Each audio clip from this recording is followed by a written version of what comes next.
Shalom. God is good all the time. All the time God is good. He makes all things beautiful in its time. Ada satu ayat di Bilangan 23 ayat 19. Dan ayat ini salah satu ayat yang bagus juga ya untuk kita renungkan. Saya bacakan buat kita semua. Allah bukanlah manusia sehingga ia berdusta. Bukan anak manusia sehingga ia menyesal. Masakan ia berfirman dan tidak melakukannya, atau berbicara dan tidak menepatinya? God is good all the time. All the time God is good. Untuk bisa mengalami bahwa God is good all the time, tentu kita perlu belajar hukum-hukumnya. Kita perlu mendengar suaranya. Kita perlu bergaul dengan Dia, memuji menyembah Dia, dan mengizinkan Dia mempertajam pendengaran kita. Yuk kita nyanyi lagu ini ya, mendengar suaramu.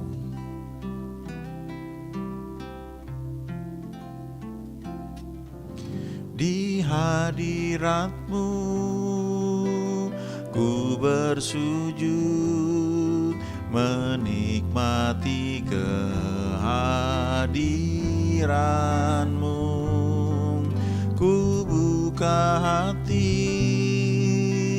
saat ini untuk mendengar suara-Mu. Di hadirat-Mu ku bersujud, menikmati kehadiran-Mu. Ku buka hati saat ini untuk mendengar suara-Mu. Firman-Mu Tuhan, ya sungguh benar, menerangi jalanku. Firman-Mu Tuhan menuntun hidupku. Ku bersyukur padamu.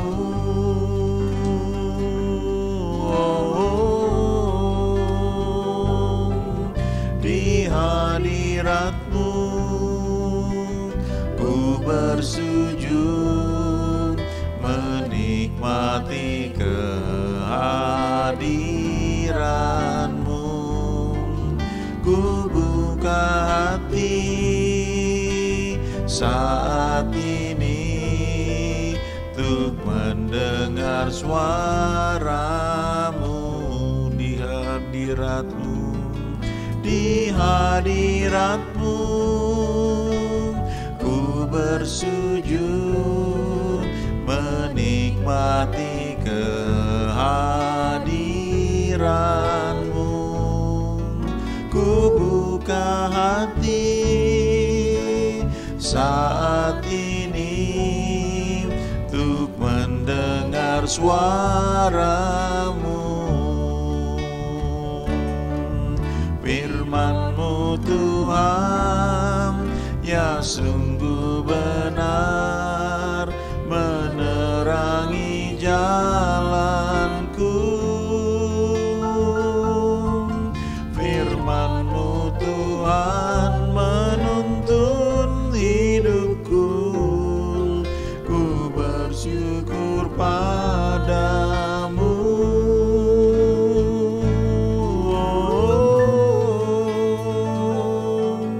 Di hadirat-Mu ku bersujud, menikmati kehadiran-Mu. Ku buka hati saat ini untuk mendengar suara-Mu.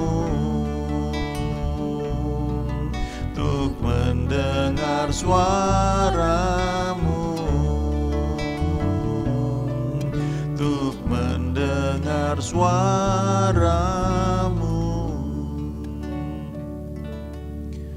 waktu kita memuji menyembah Tuhan, kita masuk dalam hadirat-Nya, maka ada satu hak istimewa, yaitu kita bisa mendengar suaranya.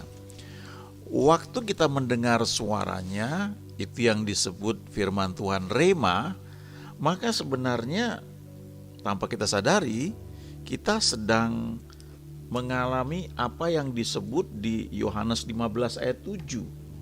Ya, Yohanes 15 ayat 7 itu berkata, "Jikalau kamu tinggal di dalam aku dan firman-Ku tinggal di dalam kamu, mintalah apa saja yang kamu kehendaki dan kamu akan menerimanya." Ya. Jadi tinggal di dalam aku itu bisa berarti ya kita tinggal dalam persekutuan dengan Tuhan. Tapi salah satu arti praktis adalah ketika kita masuk dalam penyembahan. Dan waktu kita masuk dalam penyembahan, kita merasakan hadirat-Nya itu menerpa kita. Itu saatnya kita mengizinkan Tuhan berbicara kepada kita.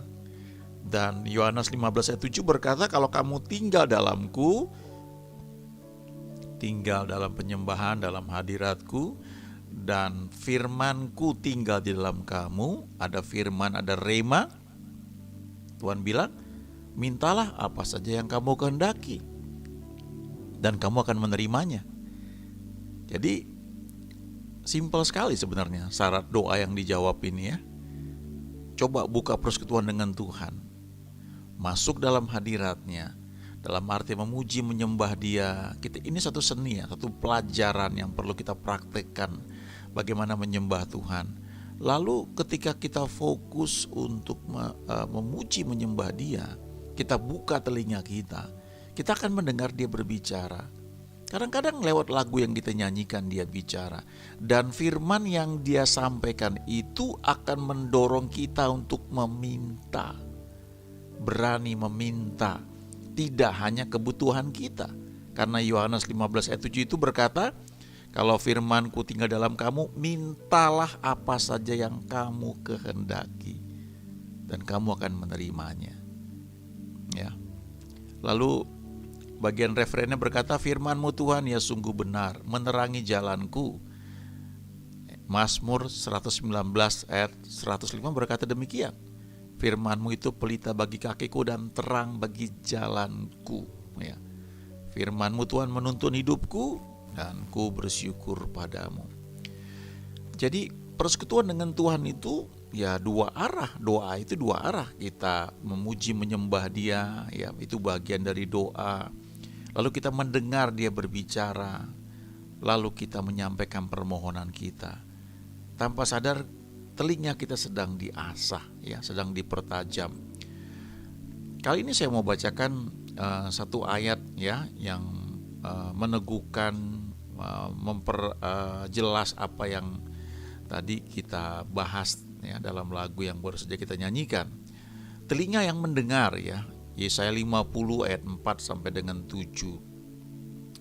Dikatakan di sini, "Tuhan Allah telah memberikan kepadaku lidah seorang murid, supaya dengan perkataan aku dapat memberi semangat baru kepada orang yang letih lesu. Setiap pagi ia mempertajam pendengaranku untuk mendengar seperti seorang murid." Jadi dikatakan di sini bahwa Tuhan Allah telah memberikan kepadaku lidah seorang murid, supaya dengan perkataan aku dapat memberi semangat baru kepada orang yang letih lesu. Jadi perkataan kita ini kalau dituntun oleh Tuhan itu menjadi perkataan yang memberi kekuatan atau semangat baru bagi orang yang letih lesu. Tapi sebelum kita bisa menggunakan lidah seorang murid ini, lidah yang Tuhan pakai untuk memberi semangat bagi orang lain, memberi kekuatan, bahkan mengucapkan prophetic words ya, kata-kata profetik, kata-kata yang bisa membuat orang yang sakit itu sembuh ya, karena sifatnya profetik ya dalam tuntunan Tuhan. Atau kata-kata yang yang menyampaikan hal-hal yang akan datang, ya. Kalau kita mengizinkan Tuhan memimpin kita, melatih kita, sangat menarik ya. Kalau kita berdoa untuk orang, tiba-tiba bisa keluar prophetic words ya, kata-kata profetiknya. Kita nggak merancang itu, tapi itu muncul tiba-tiba ya. Kadang-kadang itu seperti layar film di imajinasi kita, tinggal kita baca ya. Itu profetik dan itu luar biasa sekali. Tapi sebelum sampai di situ, dikatakan di sini di Yesaya 50 ayat 4, setiap pagi Tuhan mempertajam pendengaranku untuk mendengar seperti seorang murid. Jadi sebelum kita memiliki, apalagi menggunakan lidah seorang murid, maka kita perlu memiliki telinga yang dipertajam oleh Tuhan untuk mendengar seperti seorang murid.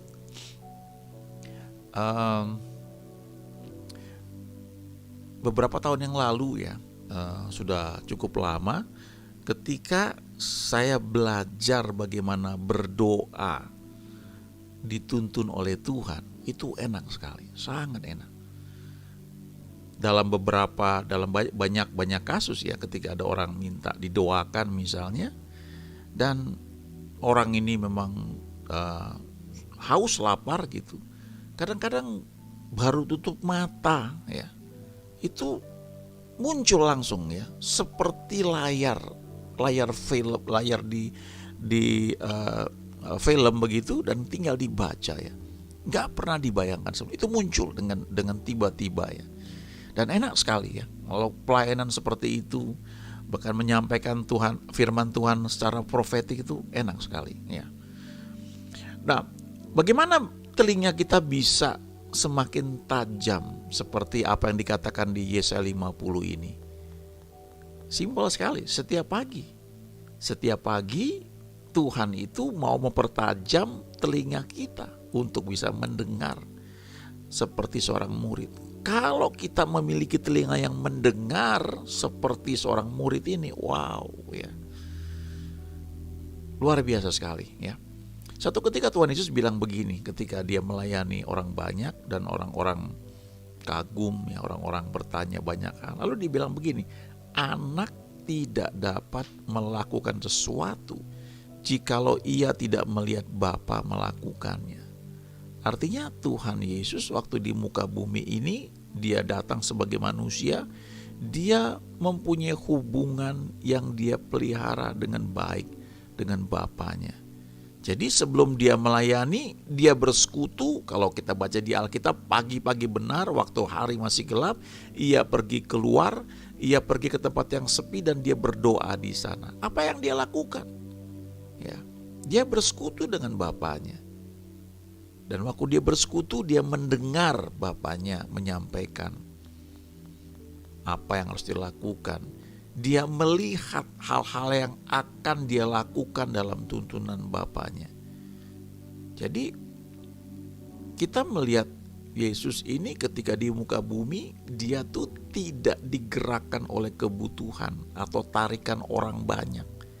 Dia bergerak karena Bapanya menuntun dia lewat persekutuan yang dia bina terus. Jadi ketika selesai berdoa, murid-murid datang lapor dan bilang, "Guru, banyak orang cari engkau." Reaksi Yesus beda sekali ya. Kalau kita mungkin wah puji Tuhan, langsung ada orang nyari kita untuk pelayanan. Wow, haleluya ya. Semakin banyak ya, kita buka pelayanan di mana-mana, kita buka cabang, kita tambah jam kebaktian. Seringkali otomatis ya. Tapi kalau kita baca reaksi Yesus itu beda sekali. Ketika dibilang, "Guru, banyak orang mencari engkau," dia bilang apa? "Ayo kita ke tempat lain, karena aku juga diutus ke tempat yang lain." Jadi dia tidak bergerak karena tarikan orang lain. Dia tidak bergerak karena desakan orang lain. Tapi dia tahu ketika dia bergerak itu tuntunan dari Bapanya. Walaupun kadang-kadang seperti melawan arus dengan suara orang-orang banyaknya. Itu bisa terjadi karena seperti saya katakan di sini, Setiap pagi pendengarannya dipertajam untuk mendengar seperti seorang murid. Apa itu seorang murid? Seorang murid itu seorang yang mau belajar, orang yang mau didisiplinkan. Murid itu disciple bahasa Inggrisnya ya. Ada disiplin di situ. Bangun pagi, ya, duduk mendengar. Tuhan mempertajam pendengaran kita. Ya. Lalu ayat 5, menarik sekali ini ya. Ketika kita mau bangun pagi, ya kita mau berdoa, ya kadang-kadang ya pagi itu relatif ya. Saya kenal orang-orang yang mengatakan pagi itu jam 3 pagi. Dan mereka berdoa bisa jam setengah 3, jam 3, mereka menyembah Tuhan sampai jam 4 ya. Dan itu wow, luar biasa. Tapi ada orang-orang yang tidurnya pun sudah malam, sudah terbiasa menjadi orang malam. Bagi mereka pagi itu ya jam 7 ya. Itu nggak terlalu masalah ya kalau menurut saya.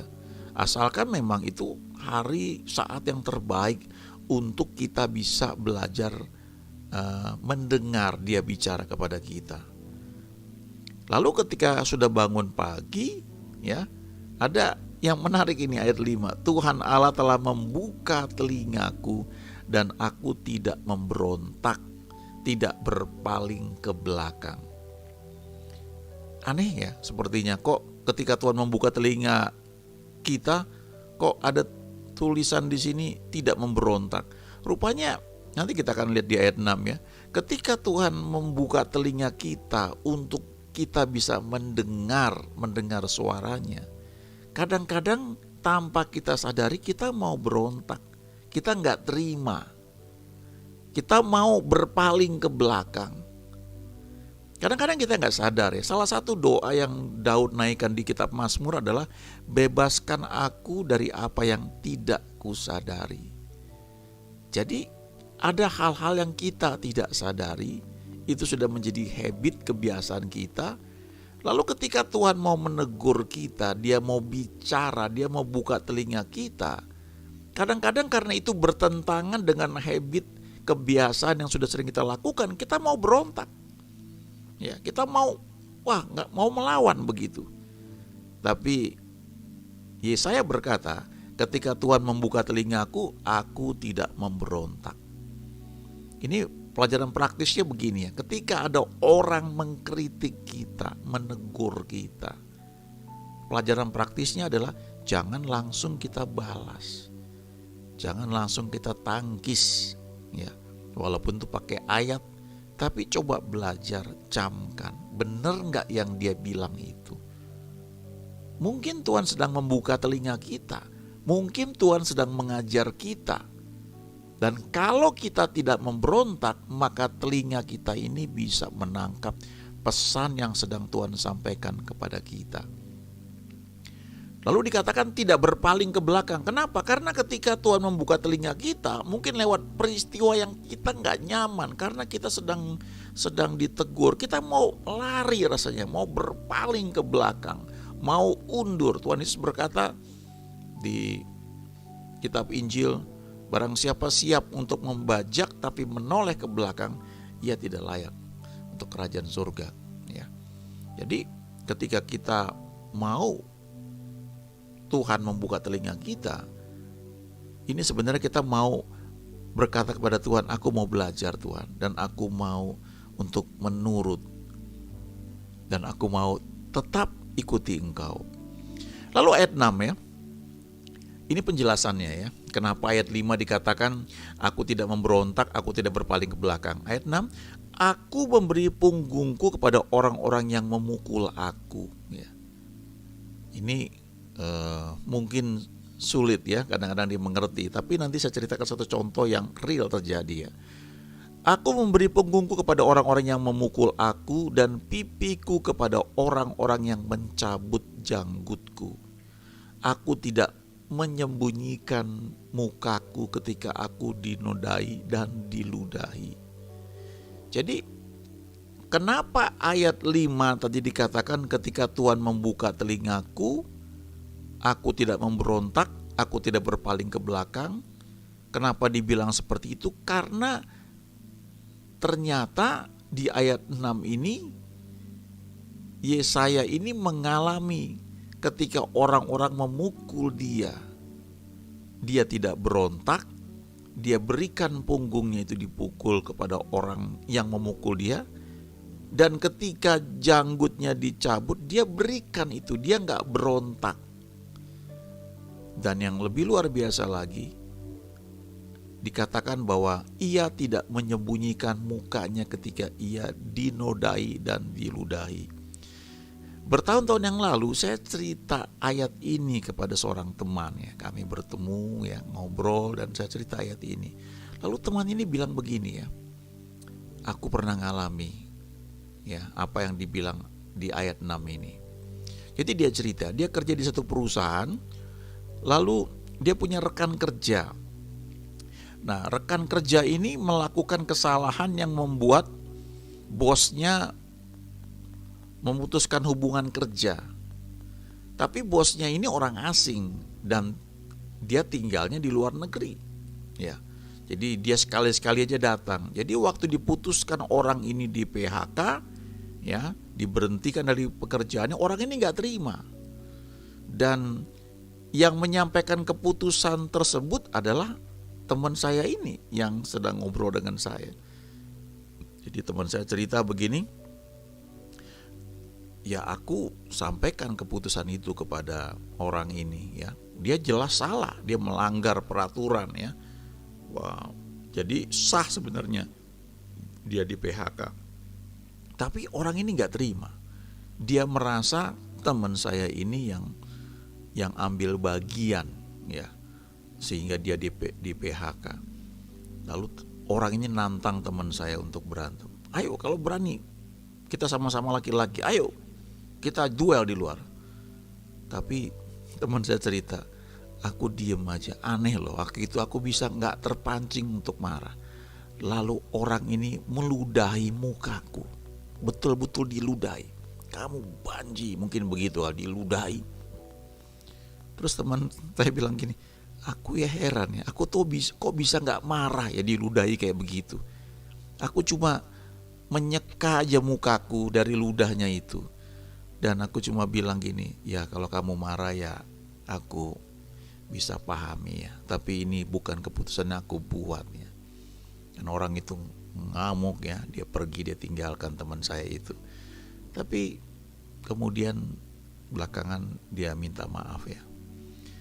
Jadi waktu saya ceritakan ayat ini, lalu teman saya bilang dia pernah mengalami apa yang disebut di ayat 6 ini. Lalu saya bilang, berarti telinga kamu sedang dibuka oleh Tuhan dan kamu tidak berontak. Ya, saya gak bilang bahwa semua orang harus mengalami kayak begitu ya. Tapi poinnya begini loh, dalam hidup kita kadang-kadang kita mengalami hal-hal yang gak enak. Bahkan kita gak salah.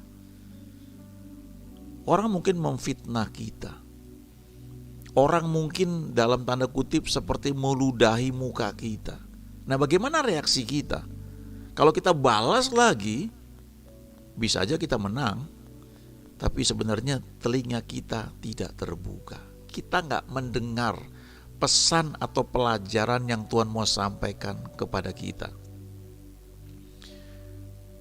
Lalu ayat 7. Ya, saya bisa bilang begini, tetapi Tuhan Allah menolong aku. Sebab itu aku tidak mendapat noda. Jadi dia punya keyakinan yang kuat. Walaupun dia diam ketika punggungnya dipukul oleh orang, ketika pipinya itu janggutnya dicabut dari sana, dan ketika mukanya diludahi, dia gak berontak ya. Dia punya keyakinan kokoh bahwa Tuhan Allah menolong aku. Dan Tuhan yang akan melindungi aku sehingga aku tidak mendapat noda. Lalu dia bilang, sebab itu aku meneguhkan hatiku seperti keteguhan gunung batu, karena aku tahu bahwa aku tidak akan mendapat malu. Sekian tahun yang lalu saya pernah punya pengalaman ya. Waktu itu saya baru mulai kerja dan sangat lugu ya. Jadi banyak yang namanya office politik di kantor itu saya nggak ngerti ya. Saya polos-polos saja lakukan apa yang bos saya perintahkan. Dan satu ketika saya masuk di satu ruangan, Dan ada orang yang merasa menjadi orang yang sangat berkuasa waktu itu ya. Padahal dia bukan pegawai resmi ya, tapi dia merasa orang penting lah ya. Sehingga waktu itu kasarnya dia mempermalukan saya waktu itu. Wah, rasanya itu muka kayak bagaimana ya. Tapi Tuhan ajar untuk diam ya. Ya sudah, mau bilang apa ya. Tapi saya lupa, beberapa saat setelah itu anak buah dari orang ini sakit ya. Dan entah bagaimana saya lupa kok saya bisa kunjungi orang ini ke rumahnya. Dan saya doain. Orang ini sudah sekian lama sakit, gak masuk kantor. Saya datang dan saya doain. Waktu saya doain, rupanya besoknya dia sembuh. Dia masuk kantor. Dan setelah itu, atasannya itu yang sebelumnya mempermalukan saya, dia datang dengan orang yang sangat respek, hormat.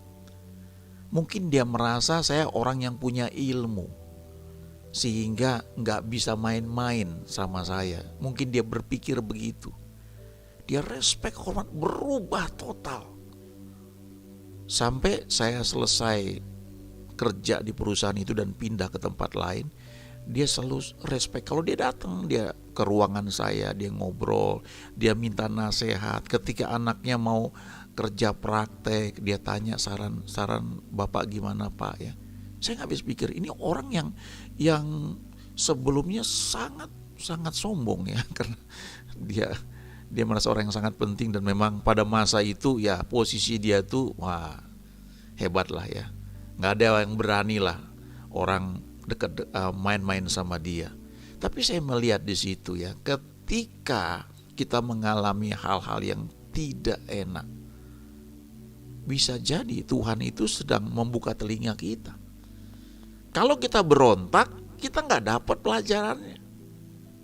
Kita mungkin jadi orang yang pandai menghindar, meles begitu ya. Itu seperti dalam hati kita itu ada batu yang setiap mau dihancurkan, mau ditumbuk, batu itu licin, dia pindah ke tempat lain gitu. Jadi nggak pernah bisa hancur ya. Padahal kekerasan hati itu membuat kita nggak peka kan suara Tuhan. Ada satu buku yang bertahun-tahun yang lalu, buku yang sangat luar biasa ya, judulnya juga menarik ya, Remuknya Insan Keluarnya Roh ya. Kira-kira isi buku itu begini. Kehidupan kita ini seringkali dikuasai oleh jiwa kita. Roh kita ini sudah lahir baru yang sudah terima Tuhan Yesus. Roh kita ini sudah dibenarkan, sudah mengalami justification. Dan itu sebabnya kita menjadi anak Allah, kita bisa berdoa, kelayakan kita itu karena kita ciptaan baru. Tapi roh ini dibungkus oleh jiwa.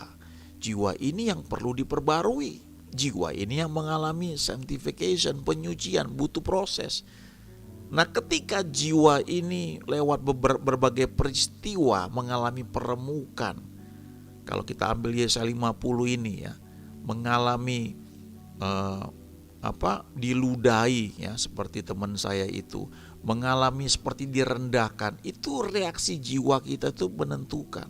Kalau kita tidak berontak, memang rasanya ada sesuatu yang wow ya. Tapi sebenarnya itu jiwa kita sedang dibuat menjadi lembut, diremukkan, supaya roh kita ini yang sudah lahir baru bisa mendominasi kehidupan jiwa kita. Dan roh yang sudah lahir baru ini tempat di mana Tuhan menyatakan kehendaknya, menyampaikan firman-Nya. Di situ ada banyak deposit yang Tuhan sediakan, yang Tuhan sudah sediakan bagi setiap orang percaya.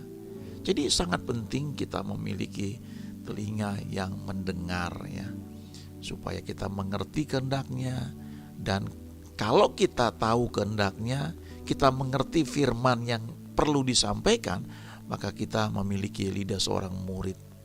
Dengan perkataan yang kita ucapkan, kita bisa memberi semangat baru. Kata-kata kita itu membawa healing, membawa kesembuhan.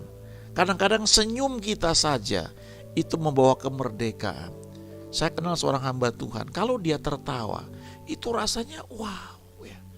Ada satu rasa kemerdekaan yang dia pancarkan waktu dia tertawa. Saya diberkati hanya mendengar tertawanya dia gitu.